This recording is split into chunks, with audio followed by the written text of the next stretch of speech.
अंश ने आंसा के साथ शादी तो कर ली, लेकिन शादी करने के बाद उसे अपने घर नहीं ला सका था, क्योंकि वो अपने ताया मुरसलीन से डरता था कि वो तूफान खड़ा कर देगा अगर आंसा को घर लेकर गया। लेकिन फिर हालात ऐसे बन जाएंगे कि अंश को आंसा को घर लेकर जाना ही पड़ेगा और घर वालों को भी एक्सेप्ट करना ही पड़ेगा, क्योंकि आधा घर जो अंश के नाम है। लेकिन शियान और शीरीन जीना हराम कर देंगे आंसा का अंश के साथ रहने में। लेकिन आंसा वक्त गुजरने के साथ साथ स्ट्रांग होती जाएगी, क्योंकि वो पहले भी एक स्ट्रांग लड़की थी जिसने अपने माँ बाप को खो दिया और भाई उसका अच्छा नहीं निकला। अब वो स्ट्रांग बनकर दिखाएगी और अंश को भी उसका मुकाम, उसकी इज्जत दिलाएगी।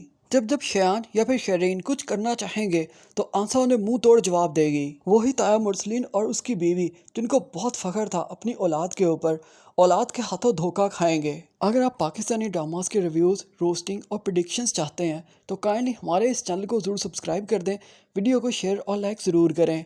अंश का ताया और ताई आज तक जो भी करते रहे सिर्फ और सिर्फ अपनी औलाद की खातिर करते रहे। अंश से नफरत भी उन्होंने इसीलिए की कि वो सब कुछ अपनी औलाद का समझते थे। शियान तो पहले ही मोहब्बत नहीं करता, इसलिए पहले ही एक ऐसा शख्स दिखाया गया है जिसको किसी रिश्ते की कोई परवाह नहीं।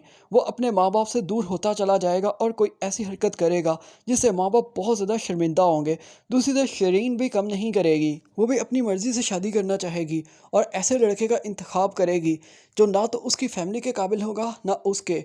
बाप बहुत रोकेगा, माँ बहुत समझाएगी, लेकिन शिरीन किसी की बात नहीं मानेगी और आखिरकार उसके हाथों यूज़ हो जाएगी। वो लड़का उसे यूज़ करके या तो छोड़ देगा या फिर बेसहारा कर देगा। लेकिन इससे पहले शिरीन अपने माँ बाप को छोड़ चुकी होगी उस लड़के की खातिर। अंश के दादा का इंतकाल हो जाएगा, लेकिन मुरसलीन और उसकी बीवी के पास ना अपना बेटा रहेगा ना बेटी, दोनों ही बागी हो जाएंगे उनसे। लेकिन ये सब होने से पहले मुरसलीन का बेटा उसे बैंकरप्ट भी कर देगा, क्योंकि शयान अपने बाप का बिजनेस संभालेगा। बाप को लग रहा होगा वो बहुत अच्छा काम कर रहा है, लेकिन फिर उसे पता चलेगा जो कुछ था वो सब कुछ उड़ा दिया शयान ने। जब ताया मुरसलीन के हाथ खाली होंगे उस वक्त अंश अपने ताया का सहारा बनेगा।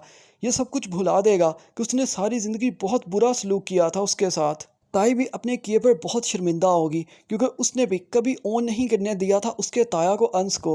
आंसा भी बड़े दिल का मुजाहरा करेगी और ताया और ताई को अपने ही घर में अपने साथ रख लेगी और अंश और आंसा बहुत इज्जत देंगे अपने ताया ताई को। वो पल होंगे जब मुरसलीन बहुत शर्मिंदा होगा, जिस औलाद की खातिर उसने अंश के साथ बहुत बुरा सलूक किया सारी ज़िंदगी, उसे सब कुछ छीनना चाहा। वही अंश अब आखिरी वक्त के अंदर मुरसलीन के काम आ रहा है और उसकी बीवी के भी।